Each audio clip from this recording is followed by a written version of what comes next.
Welcome back to the pod. And on today's episode, I have a conversation with Jamie Roush. Jamie is, how do you want to put this lightly? One of the most intelligent and influential people I've met working with the actual data of crime analysis. In other words, Jamie has had a long career, over 20 years, everything from working in the Florida Fish and Wild Conservation Commission through the Jacksonville Sheriff's Office in Florida to now being the CEO of CRH Analysis Consulting, where she consults with agencies on how they can use data to transform their operations.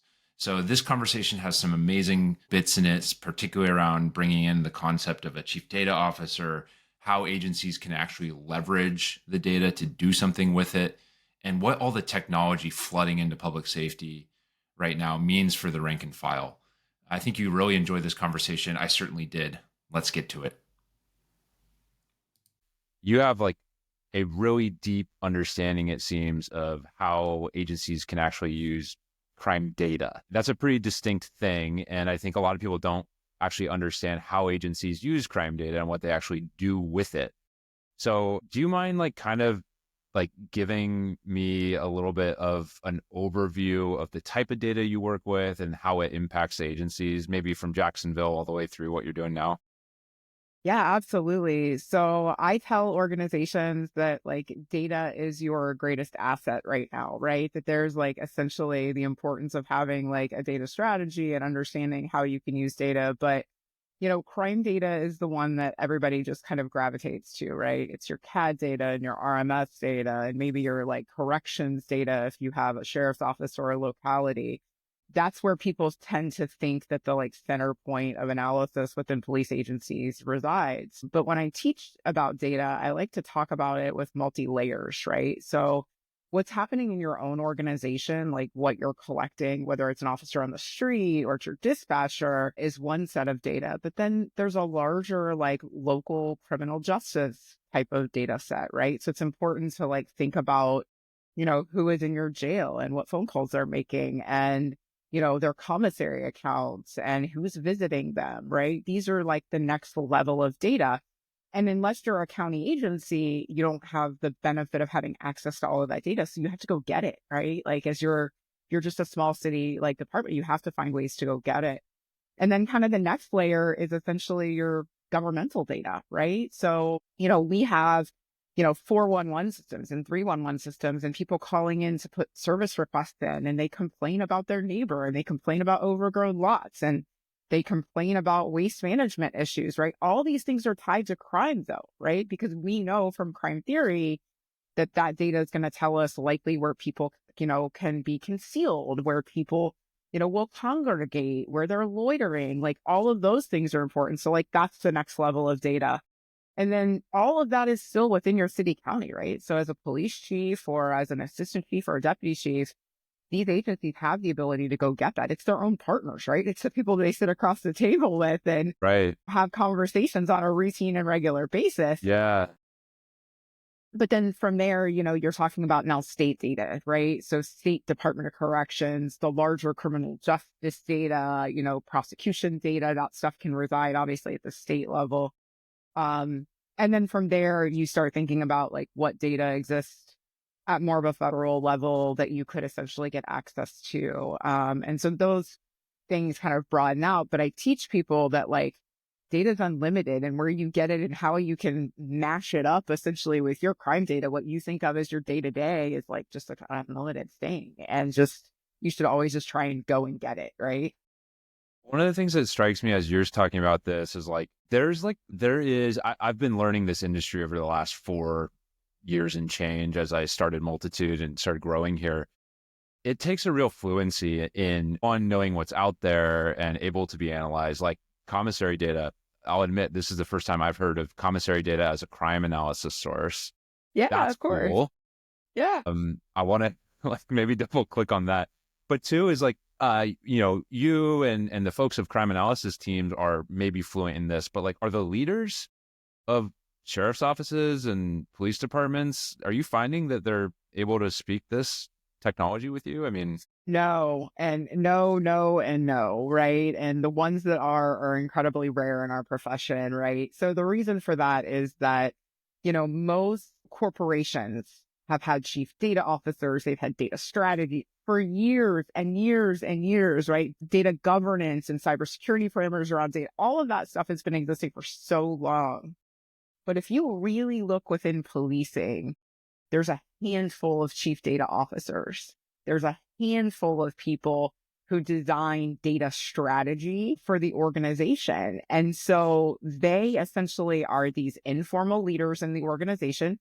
Generally, they have like a high level kind of an executive purview, but they still are not at an executive level in some cases, right? Some of them have exceptionally grown to that. For example, Seattle has a really good, robust chief data officer and data strategy engine, but that was really one of the first ones out there. It's still very rare. So really, these informal leaders that have this knowledge, they have to guide the organization in this direction. And so they are constantly marketing, they're constantly teaching, they're constantly educating, right? And so there's an organization that I'm working with right now that as part of my 2025 initiatives was a data training every quarter for the executive staff, right? what does And that look like? What are you like? Are we teaching Stata to people, or are we like in R? Like, what are we doing? no, like it's just teaching them about the nuances of data, like what data is publicly available that you can leverage when a citizen sends in a request or when you have to explain it to Yeah. your commanders or your next mid-level manager, like what data is out there. And then also the next piece of that is where do we as an organization have data fallacies, right? Like things that we think are good pieces of data or good data that we can make decisions on have these pitfalls, like huge pitfalls. And so we have to talk about the challenges in data collection and we have to talk about like what the issues are with that data. And then we have to make a conscious decision as an organization. Do we improve that, right? Do we need that data to make operational decisions? And so do we have to look at that data and say, okay, we have to have a strategy for that moving Yeah. into the future. And Yeah. so along with my data training is that every quarter we have a data improvement initiative as well, right? So we find something that the organization from a data perspective isn't doing well. And we put it out to our staff, mostly our mid-level managers. And we say, hey, we really need to improve this data element. We're going to ask you to go do these couple things that you should have been doing all along, more than likely, but we're going to ask you to focus on it. And then we're going to come back and we're going to talk about the successes of it and the metrics of it. And we're going to make sure that you're moving forward and improving it. My goal from a multi-year perspective is that we will start including these kind of data issues in our in-service training, right, in multi-years, so that we create consistency and it's not something where somebody improves data for just a quarter and it falls off again, right? Like, and then somebody's having the same conversation a year from now or 2 years from now. So I'm trying to build it back into in-service training to make sure that there's consistency as well. Is this something you're doing? I know you have a consultancy. Are you doing it via the consultancy? Or are you doing this in other work? Like, how are you?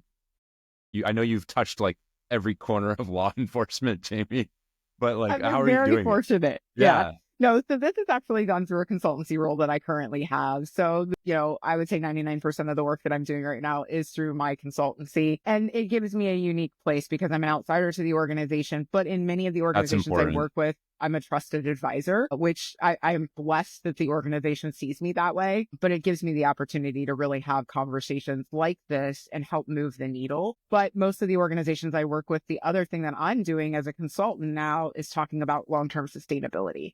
So I'm forcing the organization to have conversations about who is going to succeed me in the organization and in these conversations. And I'm already, even though I may have longer term commitments with these organizations, I'm already creating my succession plan essentially. Yeah. Well, you kind of have to, it sounds like you're kind of carving out the possibility that a CDO, chief data officer, might exist someday, like starting to build some of the organizational mindset that that's an important thing. And if Absolutely. obviously if they're valuing, what you're doing with CRH, then they're probably valuing the chief data officer role. Interesting that Seattle is one of the first, an agency that was hit hard with defund type stuff, but also I know is in a tech forward city. There's a lot of really smart people inside. A million names pop to mind. I'll spare them any public shaming and naming, but they've done a lot of really good work over there. Have you seen it, like when one agency like a Seattle picks it up, do you see it spread geographically, or is it just kind of, how does it move? It does. And it's interesting because I actually think one of the hubs for this kind of concept of a policing data strategy, a kind of CDO role, as well as like having people who are driving strategy from a data and analysis perspective, Seattle and Portland are kind of that hub right now, right? Those two agencies are kind of leading the way in that regard. That's not to say that other agencies are not, in pockets, but I see that region of the country being pushed forward. I think part of it is that they have invited private sector tech into their space. They've been very receptive to that. We don't have all of the answers. And so we want to learn and grow. And they've made it their own by taking that technology from the private sector and then marrying the law enforcement side of it. And I think now, with Chief Barnes now at the helm of Seattle, somebody who is an innovator in general, but also somebody who's got a huge evidence-based policing background, you're going to start seeing kind of the marriage of research and what we know works in policing now with technology and data and analysis. And that is a really unique mix that's going to kind of be towards the future. So it'll be interesting to see how that continues to grow under his tenure there. I'm super pumped for Seattle, mostly also because it's my hometown. Even though I'm sitting in Boston today, like we've been engaged on the Multitude side with Seattle, and I'm like always kind of cheerleading for SPD. So no, absolutely. And that whole region, I think, it's growing. I mean, analysis and data analysis in general is growing in that region. I mean, they've got a great crime analysis network there. I mean, there's just some really good stuff. And I think, that Multitude's involved in NORCAN and some of the work that NORCAN's doing as well. So it is a great part of the country for this type of initiative. And I hope that to see it continue to grow across the country. I think some of these other regions that have CDOs or chief data strategy kind of components, I want to see that kind of grow out regionally as well, so we can have hubs around the country. Yeah. I think one of the things that you've probably gotten a special eye into, a lot of people don't, is like big change management inside of an organization. Who are the leaders doing it right? I know we've talked Seattle already, but like what makes this actually stick? Because I think like this is Matt's view, is that like people think CompStat is the end all be all of policing. And well, we've got stats that show that gunshot violations went up 4%, and, three or four other little stats. And they say, look, we're data-based, we're using data to inform our policing strategies. Not so much. Like how do you actually convert these people into thinking about this long-term after you're gone? Yeah. So one of the things that I say, which is probably the most unpopular thing that I say early on when I work with agencies, is that the only person in the organization who needs to know whether you're up or down on crime is the police chief. Because at the end of the day, the statistics on whether you're up or down on crime are not where your problems are. And it literally is just a simple metric, right? There's really very little operational value to that. So your police chief is the person who needs to explain that to your city, county government, needs to explain it to your citizens, needs to be able to be accountable to it. Incredibly important. They're right? so used to getting that stat now, though, because it's been spoon-fed for 20 years at this point, that I expect to know exactly how many everythings there are. Yeah. So what I've been doing with organizations is I talk about that, and I talk about that there's no operational value, and I start to transition the organization to thresholds and talking about, are you up or down in terms of a statistical, like an anomaly, right? We know that crime will never be zero. So getting people to think more in terms of threshold, at least as a indicator system, it's still very similar to what they're seeing on whether they're up or down or crime. So again, they're using statistics to kind of drive their behavior. That's okay to start. And then when we talk about like information sharing, accountability systems, the CompStat over here, I talk about it more in terms of what are our problems right now? And I talk about it in two different ways, right? What are our strategic problems, right? Let's talk at the 30,000 and the 50,000 foot view. What are our strategic problems? And how are we addressing those effectively? And how are we using the research to understand our problem people, our problem places, and our problem, place networks, essentially? So that's what I guide in that conversation. And then I say, yeah, okay, we still have tactical problems. We have those things that are fires that are short term, right? Then I talk about what are our tactical problems, and do we do that in a 7-day window or 14-day window or 28-day window? Every organization is different, right, in terms of how fast they can react to some of this information. So I guide the organization based on their reaction time and just being able to move forward. But I find those 7 and 14 days, like working kind of what are your problems right now, really gives them context around what they're doing. And I tell them, listen, you work your problems, you work your concentrations in crime. We know from the research you're going to get to crime reduction, right? So just kind of follow the process, right? And just follow that model, and we're going to get there. And we're going to work our people and our places, and we're going to work our concentrations. Amy, talk to me a little bit about thresholds. This is a pretty interesting concept, and it's funny, like there's a weird parallel to some of the AI work that we're doing at Multitude. Tell me, like, how should an agency think about a threshold? I'm guessing you're setting kind of your statistical norm around a given crime type, and then looking for a deviation from that norm that's, a sigma or two. Like, tell me, like, what are we talking about here? No, that's exactly right. So essentially, look at like robberies, for example, right? A lot of agencies focus in on how many robberies you've had in the last 7 days, 14 days, 28 days, maybe, 60 days, whatever. What this does is it says, let's look at 5 equal periods of time that you've had essentially related to robbery, right? So 5 7-day periods. Let's do 2 things. Number one, let's calculate what your norm is in those. But then let's also weight that in terms of the most recent being the highest weighted, right? So if I've had 15 in the most recent 7 days, that should have more value to me than I had 4 in the first 7-day period that we calculate. So we're not only doing the norm and the range, but we're also saying a little bit of a weighting here for what's more recent, because we want to make sure that we address that first, right? We address that as part of our problem. And so essentially, once it calculates that, it does the standard deviation and it develops the Z-score. And so, we basically say the 0 is the neutral, the negatives, okay, more than likely something is probably moving in the right direction. Now, you could still have a series in a negative, but we wanted, the 80-20 rule here. We want to try and guide people the direction that they need to go. But anything where you are literally above your norms, you need to dive in, right? Your analyst needs to be looking into that. Your commanders need to be focused in on that. Your analyst needs to tell you what's going on with those. And then you need to develop your tactical plan to address those things in that short-term window and address that in a quick and effective way. So that's really how I'm guiding thresholds. I try to really focus in on kind of the violence and the property crimes that are most important. So I'm usually using the NIBRS hierarchy, UCR hierarchy approach, and then really telling them like, that's kind of how you should prioritize, right? If I only have a few resources, focus in on those ones that are in the violence, right? Especially in a city that might be experiencing violence. Yeah. What are you mentioned the crime analysis, like the analysts themselves rather. I've met a broader range of analysts, and some are fully capable of running these statistical analyses and going deep in.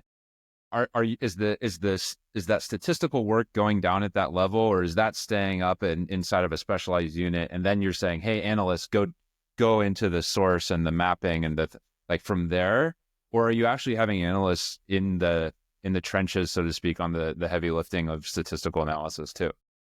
So I think it's really important for things like, percent changes and simple calculations, as well as for thresholds, that every analyst in your organization is trained, no matter what their background is, that they need to be trained in knowing how to do it. Agree. I learned so much in my career by just doing routine tasks that probably could have been automated, but I learned so much about the science, right, behind what I was doing. And I was asking the questions about the science. And today that allows me to really give a lot more depth in my training to analysts as well. And so I want everybody to have that statistical basis and know how to do it. But to the point that I kind of made there, a lot of these things are things that you would do on a weekly basis or 2-week basis, right? Automation is key. Like things that the computer can automate or reporting that can be automated really needs to be done in organizations so that your analyst is really in the context and really diving deep. That is, I think, the biggest thing that we're seeing across the profession is that so many organizations never make that transition. And so many analysts are still producing those reports every single week manually. for a variety of reasons, but they're still doing that in a way that they're never diving into what's really going on in our crime problem and being able to really guide the organization to address it. You're preaching to the choir here, Jay. It's like, this podcast is separate from my work at Multitude, but one of the things we always run into, and actually a really successful sales pitch for us is, look, your analysts should and can do a lot more than this kind of basic level stuff that you're having them do. And I think unless an agency has the data fluency that you're providing them or they've gotten from another source, like they don't leverage crime analysis the way they could to be like a proactive thing that actually can go do crime reduction and at the very least crime awareness so that leadership knows how to use the force better. And, soapbox is like, that's what leads to a productive police force. That's what leads to greater community safety. That's what leads to like the positive self-licking ice cream cone where the populace is actually engaged and like pleased with what their agency is doing. Right. And that's what 100%. That's what we've been, I think, missing, came to a head in 2020 and hopefully like kind of digging out of now, in this, I guess it's been 5 years now since all that. So what technology are you using to do this stuff? I mean, this heavy lifting, I'm thinking back to my days in grad school. I joked earlier about Stata and R. Like, yeah, I did that, but I doubt that's what we're doing here. Is there what tools? So I think one of the things that agencies find unique when I walk in is that I explain to them, I don't want to go buy a bunch of programs that are like tied to crime analysis, right? Like, number one, they're probably going to be the easy button and your analyst isn't actually going to learn to understand the science behind what they're actually doing, which is so critically important to being able to tell you what you're doing, right? And how you can use the information. So I really think that there's a simple tool set that's out there and it can be really like a small capability that can be grown. And so for me, there's really critical importance is GIS and geographic information systems. We talk about the origins of crime mapping and how far back that it goes and people who had maps on a wall that they were putting push pins in, but there is something critically important about the visualization of crime information. Part of the reason for that is that everything about policing is where you are and location based. So when, I'm an officer on the street, they're getting a call for service. So thinking about where they are and where they've got to go, right? They're geographically positioned and they don't even realize it, right? It's not even conscious to them. So we have to translate that world in the analysis world, right? It has to be done from a very visual perspective. And we have to communicate visually out to our users because that essentially is the way they think about the world. So GIS is an absolute must. There's a lot of tools that exist currently today in the Microsoft suite, right? And most agencies are a Microsoft Enterprise customer, or they're already leveraging Microsoft, at the 60, 70% range, even if they're not an enterprise customer. Lots of tools that exist within there, right? So being able to connect to databases through Access, being able to use Excel, you being able to do templates in Excel and things like that. Yeah.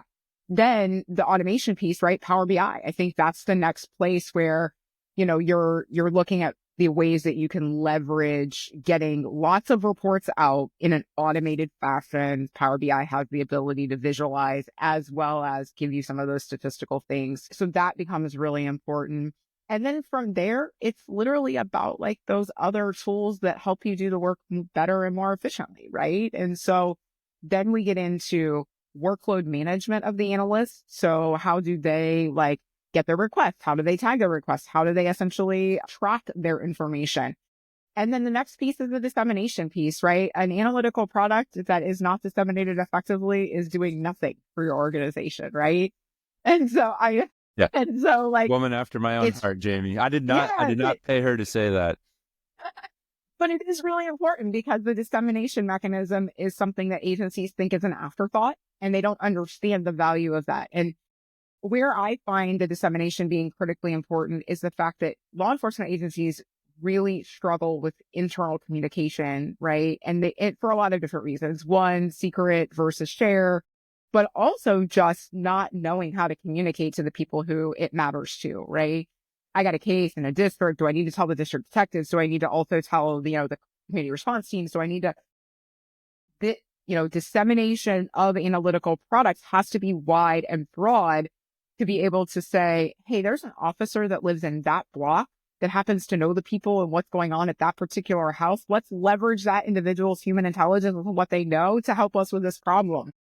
Stop thinking it's just the person who writes the beat, right? Like they're not the only person with the knowledge about this area. Yeah. And so dissemination is a mechanism by which you improve communication. And so analysts play a huge role in that. And so focusing in on that, I think, is a really important point, whether it's a website, whether it's a product, whether it's whatever that is, it is important to make sure that that dissemination is wide. And also, as we think about security, trying to remove a lot of that information from email, right? Because we are getting inundated with email, and there are some security risks associated to email now with depending upon the content of it.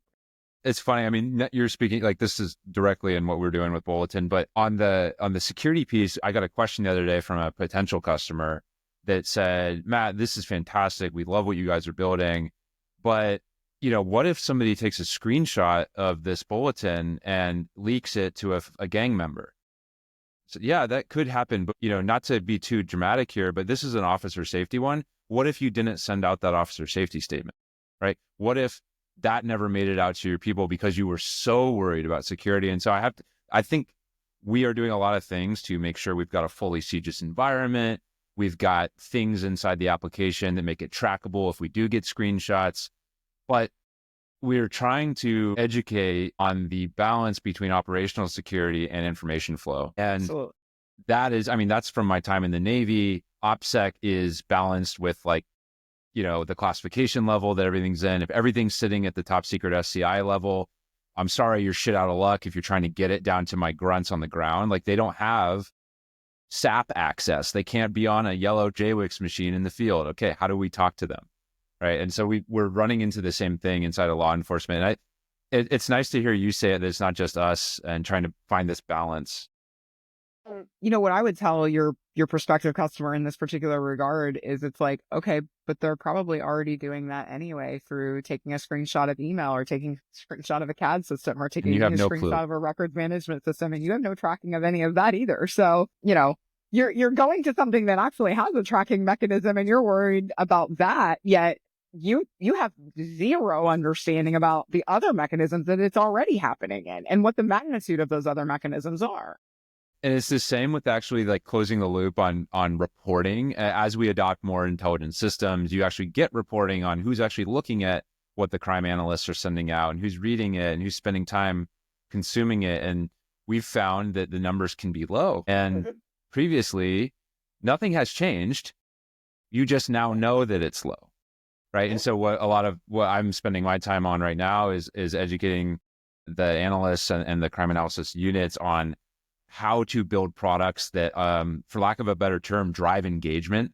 Like we're using terms from social media, right? Like you need to get clicks on this stuff. So how do we make it sexy so that it can punch through? Because cops, you know better than most, they have way too much going on. It's only the important stuff's going to punch through. Yeah. Somebody was telling me the other day, oh, we send out CAD messages for this particular thing. And I was like, great. How do you distinguish the title of your CAD message to everything else that they get on a shift, right? If this is literally an officer safety issue, why are you not putting like 2 exclamation points at the beginning of the title or something that triggers this is different, right? Like, and so having conversations with people about that. But, to your point, the traditional training for creating analytical products, bulletins or whatever those products are. Theories, crime series patterns. Yeah. It's been so rote. Like it's been, create all of the information and put never looking at the tenets of the military, which is, bottom line up front and, bullet points and quick things. And intelligence drives ops. 2 seconds to brief on this topic. Like, forget that you got 2 minutes. Think about it. You got 2 seconds. What are you trying to say? And what is the action, right? None of that stuff has gone into traditional training for analysts in analytical products. That was my biggest takeaway coming in. I came in active duty Navy, left in 2019, mission commander of an aircraft, ran intelligence operations. It's intelligence aircraft. I'm used to briefing a room full of important people on like, here's what we're doing, here's why we're doing it, here's the desired outcome. And then afterwards, here's what we did, here's what happened, here's why we did or didn't hit our target. I went into my first few agencies in New England and Florida, and watched a brief expecting some version of the same. And by brief, I mean a shift briefing, or a stand up before the shift kicked off. No, not at all. Often not even an analyst in that. There's no analyst at roll call. And I think it's things like that. If you want to truly have an intelligence driven operation, like we have this, you've probably seen this chart, but it's an arrow up here and an arrow down here. And it's intelligence drives operations, drives intelligence. It's that circle. You have to have those people in the room. And these analysts, often are kind of like the ugly redheaded stepchild of law enforcement. And it seems like it's like actually the superpower. Absolutely. And I think that's, one of the challenges that analysts face in, single analyst agencies, but also in large metropolitans where you have even 20 analysts. Like how people understand what their role is something that they're constantly marketing to the individuals. But at the same time, it's also because generally who is leading them doesn't truly understand what analysis can do. It's like this constant trying to get the organization to understand the value and where, the superpower that as you use it, right, of the analyst actually exists. I think that's probably one of the biggest challenges that analysts face, but also as organizations using data and analysis.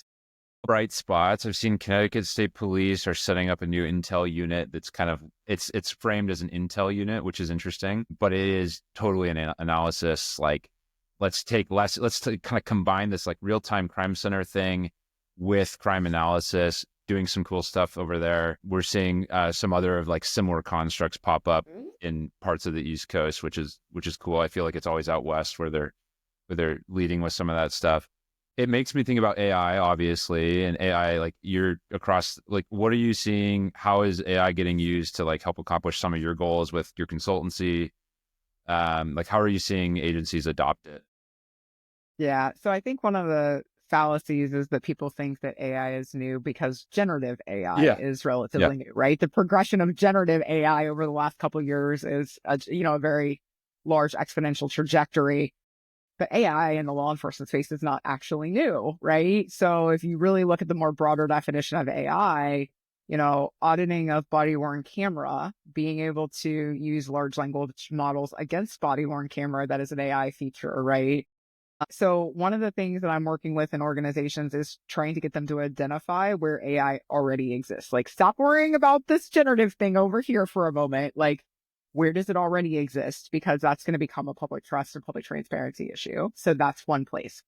But then the second thing is that as you start talking about generative AI is, getting people to understand that you can use lots and lots of data. You can sit it over a lot of different disparate data sets and being able to truly leverage like those commonalities and those, anomalies essentially. So one of the projects that I wanted to been working on is looking at domestic violence holistically. DV is an area where there are investigators who are seasoned investigators handling DV cases, but you see a lot of these cases fall through the cracks in the criminal justice system. So using AI, right, over top of thousands and thousands and thousands of DV cases allows you to find those commonalities and say, what are the characteristics of these suspects, right, holistically that are likely going to be these individuals for DV? And how does that help us within a police department then and focus in on those individuals as those repeat offenders, right? And those individuals that both from a victim side need to get services, but from a suspect side need to get services as well, right? Because there's a reason why they're committing these kind of DV cases. And so I think there's a huge benefit there because DV is an area that's just so difficult for agencies to dive in, but also because of it being fallen through the cracks, essentially. So that's a really good example. I like also using it on other crime types that are kind of, have a lot of volume to them, but really, have more of like a multi-year focus, like very large data sets that you would never find those anomalies in. That's where I see it being really valuable. What would be a good example there? Like breaking and entering or burglary type of cases. What I was going to say is like, I think that there's a really interesting use case on AI for some of this like broad-based stuff, right? Robberies. We had 19. We had a series around here. They're so often like series related where it's like, I think this guy had like 19 B&Es and the only unifying thing was MO. And the MO was a second story window break-in. This guy was like a cat burglar gymnast, right? Like it was insane. We So had actually, I remember a series that I worked where we had a guy that was breaking into through the sliding glass window of second store apartments. And that yeah, was the MO, right? Generally, your patterns are going to come from your MO or like something unique in the weapon type is typically those two areas where you're going to see those anomalies come to fruition quickly. But what I like on generative AI as well, I think that's really important is, focusing in on how you can use it to write better communications to the public, much more targeted communication, especially in critical incident management, and being able to say, okay, here is the event, have AI essentially develop a model that says, when this is the type of event with these characteristics, these are the 10 messages that you need to be sending out. And then here's the cadence by which you need to send them, right? What I'm essentially doing is I'm trying to somewhat automate the role of the lieutenant who's the incident commander on the scene, who then has the delay of time to get to that individual who's in the PIO office, and then the delay of time for them to get all the case information, et cetera, right? yeah, So I'm trying to kind of develop models around that. And I think the way we communicate with the public can be greatly improved using generative AI. yeah, I agree. What I'm questioning agencies on generative AI is a lot of canned responses to citizen complaints or citizen emails or things of that nature. I try and tell people not to use those tools when you're writing an email craft back to the citizen. Right. Internal emails, I think that's totally okay. But when you're talking about how you're communicating with the public, those models typically don't take in sentiment and empathy and the things that we need that are kind of the human components to communicating with the public. Not to mention, I think that when you're writing more template-based emails to the public, you're eroding public trust as well, right? Because you're treating them more like an event rather than an interaction if you were to call the police and talk to me. So that's the one place I'm cautioning. And then certainly parameters around the use of generative AI in report writing. I've helped multiple agencies already develop their policies around this topic. And really what I'm telling them, yeah. So what I'm telling them is that, the reality is that if you're using a generative AI tool for report writing, number one, you have to use one that is sitting in the Gov Cloud, right? So I'm encouraging people to use the new government version of Copilot, right? If they're a Microsoft shop, that's where you want them to be. Don't go and look at the next nearest app that has AI or generative AI, right? Focus in on one that is a government tenant. That's really important because I can't guarantee that you're not going to put information that is, CDIS protected, PII protected, HIPAA protected, whatever that is. I can't guarantee that in every circumstance you're going to do that on a non-government AI generative model, right? So that's the first thing I'm telling them about that. And then the second piece is if you use a tool for that, again, in a Gov tool, then it's really important for you to review everything, right? Because when you sign that report, you are testifying that that is your information. And if you've not reviewed it, you've not verified the details, made those changes before you hit submit, you're going to have a problem when you get this further along in the case investigation process. So I am one of those people that I want us to use the best tools that are out there, but I am also trying to guide agencies with the appropriate guardrails to be using it. Yeah, I think this is a really good framing here, Jamie. But one of the things that you didn't say that I would also add is I use the phrase human in the loop AI.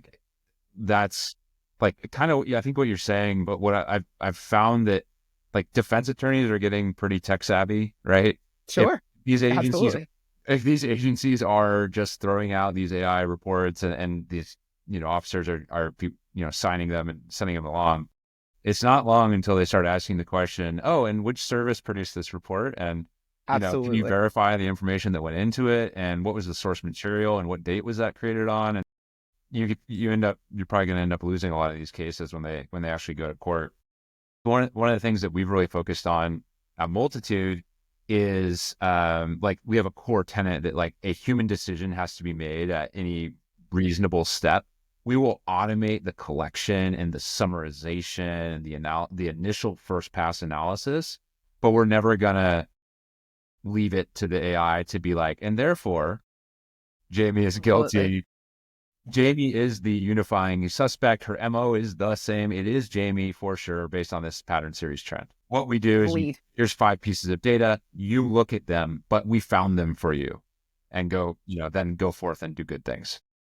Which I like about, and there's lots of opportunity for AI models to be lead generation tools, right? And That's a that's good way really to the say it. terminology we use in the profession, right? So even when you look at cell phone data today, you don't draw conclusions 100% from that cell phone data. It is a lead generating piece of information. So this becomes just another mechanism by which you do lead generation.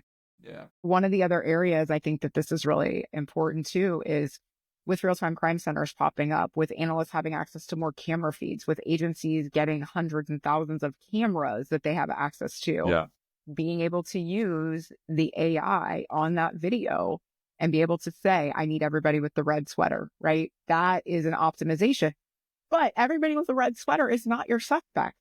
It's a lead generation, right? It's going to point you in the right direction, but it's not going to give you the total, piece of that puzzle. So you're still going to have that human intervention that has to be done to carry those next 2, 3, 4, 5 steps forward. But that's another place that I think AI optimization is huge within the space, just because of the amount of data that we're collecting from video today. Yeah. Where are you in these conversations about like the ethics behind some of this too? And what are you hearing around like ethical use of AI? There's like the Berkman Klein Center at Harvard doing a lot of research on this. There's a few others around the country, but like practically, what are the ethical AI conversations you're having?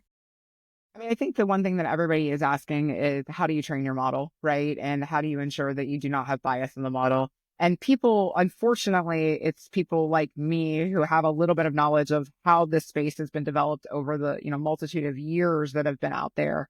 And then also seeing what's happening with generative AI. It's usually me in the room who's asking that question and is really forcing the question of, tell me about your training. Tell me about your modeling.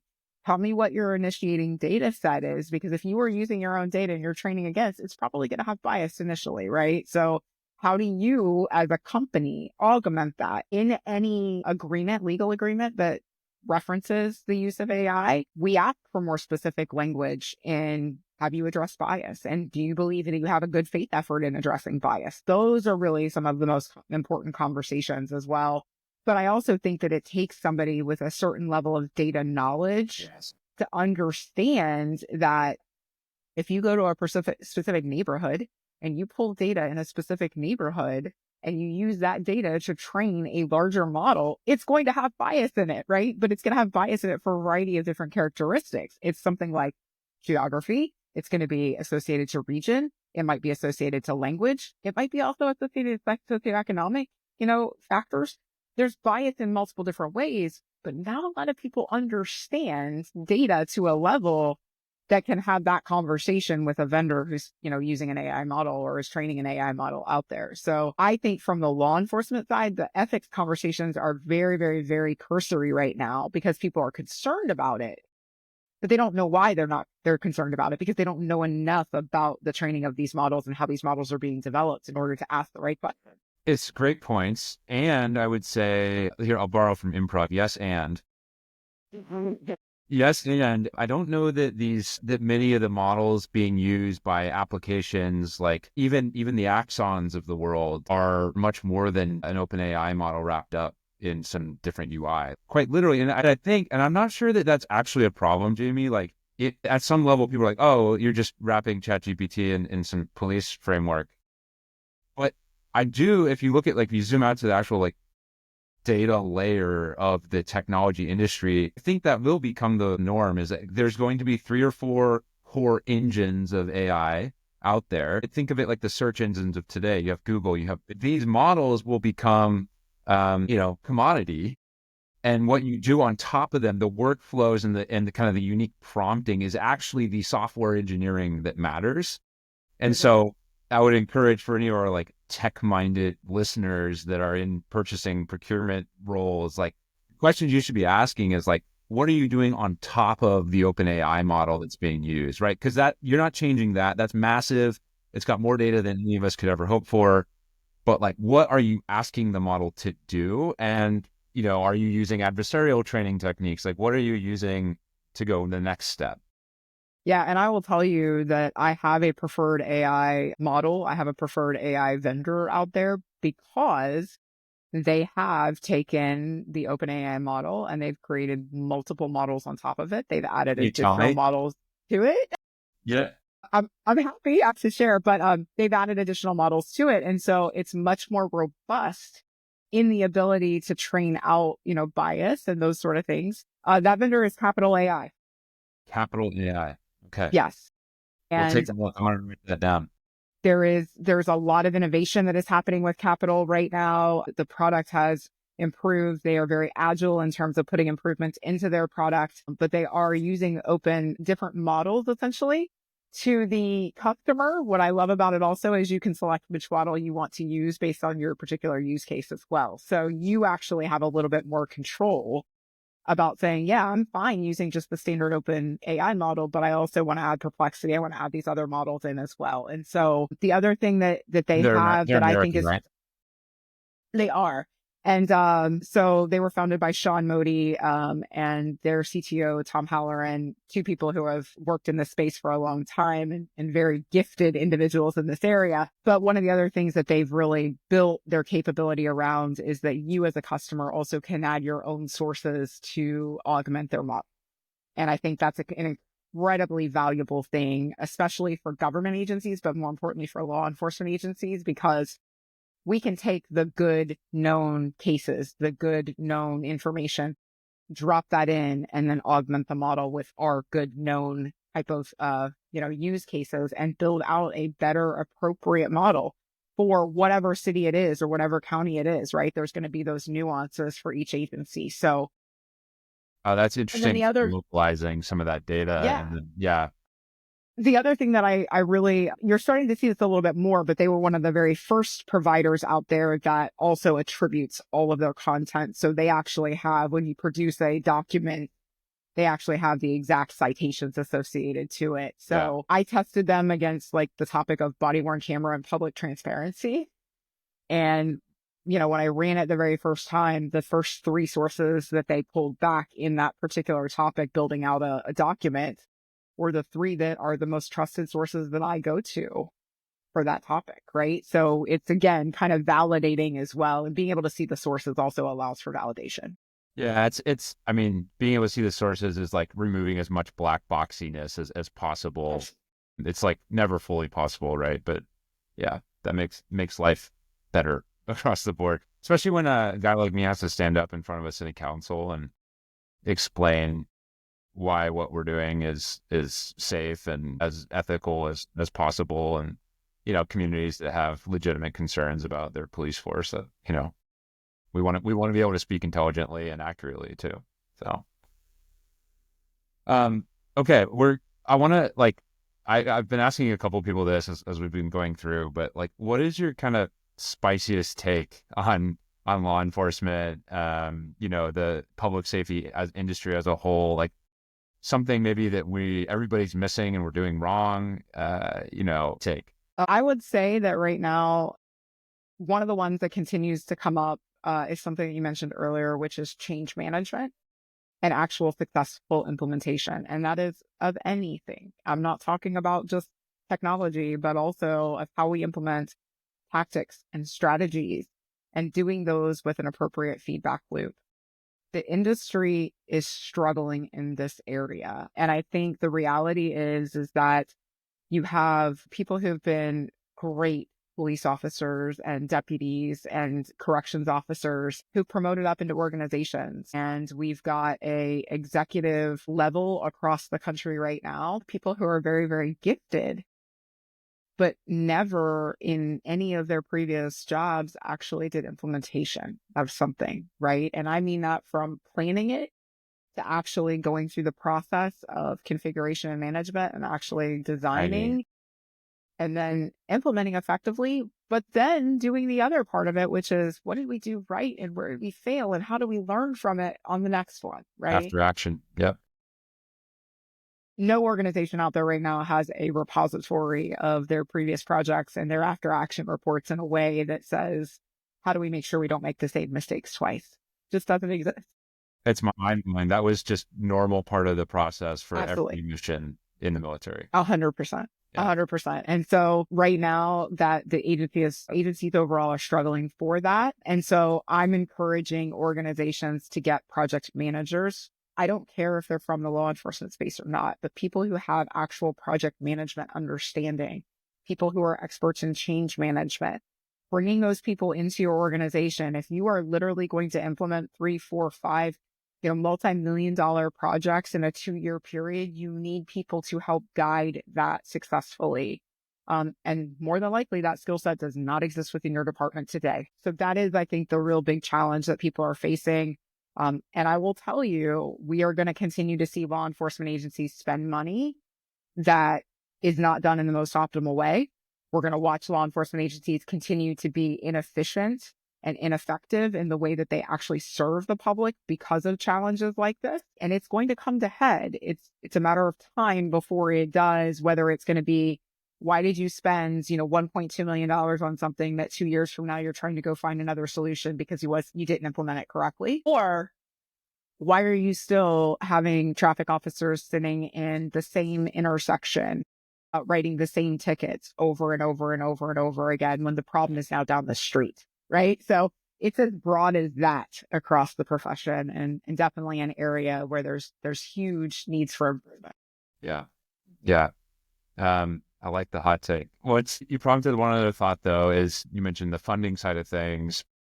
What's your read on, there's a balance with the new administration this year. On one hand, you have the efficiency efforts of the Doge group. On the other hand, you have a traditionally law and order president like President Trump. In my mind, like one of those is really good for the funding of DOJ and investment in law enforcement, and one of those could be, less good. I just from the Doge side. Looking for ways to remove bloat. What's your read there?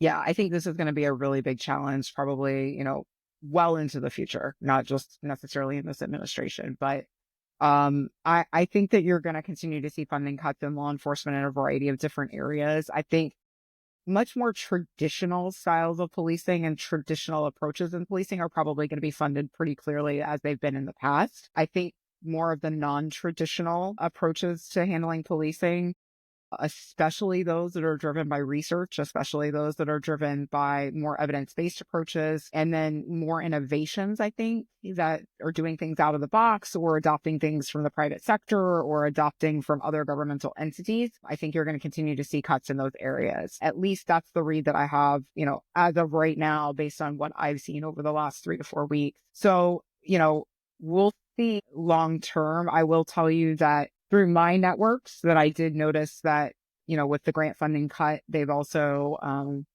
of stopped the process for people who are reviewing grants, people who have oversight to grants, the third parties that typically manage grants and federal funding and those types of, there's lots of cuts in those areas right now. So that decision like that right this minute actually will affect a full budget year. So you will not likely see grants from the federal side for some of these more innovative topics and things like that until at least next spring, likely right now, right? So there's going to be kind of a lull for sure based on what's already happening. But I do think the good news is that you are going to start to see more federal funding coming towards more traditional styles of policing later on in the administration as things start to level out a little bit. Yeah, that's pretty similar to my read as well. So, even the threat of even if something hasn't actually explicitly happened with the grants, the kind of cloud over it, people are slowing down grant applications, which, you hit the 60-day window and then you don't get it for the year. Yeah. Absolutely. We've started to see that happen as well. Okay, Jamie, last question I ask everybody that comes on to this podcast is something a little bit of a gear shift here, but what's the most fun you've had lately? What's the most What is the most pure fun you've had lately? That is a gear shift. I know. So I have a 16-month-old golden retriever. I still consider him my puppy. I will tell you that my most fun is just literally running around in the backyard, playing the ball with him and throwing. And, it's the amazing joy at the end of the day, like when work is done and it's like, oh, it's totally time to play right now. So So I would say that's really definitely fun Awesome. for me. I love to travel as well. So I try and get out as much as possible and just kind of go and see new places, new sites, and experience lots of fun like food, cuisine, new restaurant, that sort of things.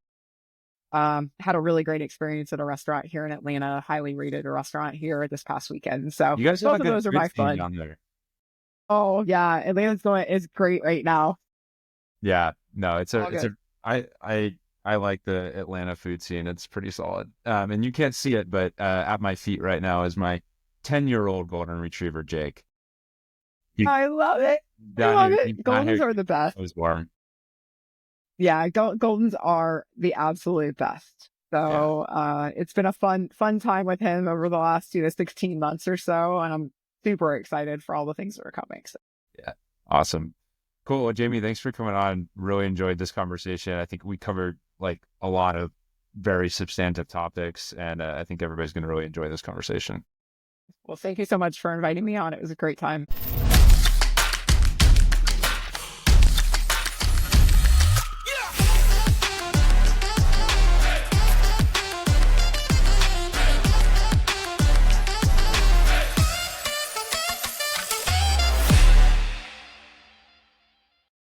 Hey everybody, Matt White here. I'm the co-founder and CEO of a company called Multitude Insights, and that's kind of my primary day job. But I started this podcast because I wanted to have conversations with the people that I found interesting.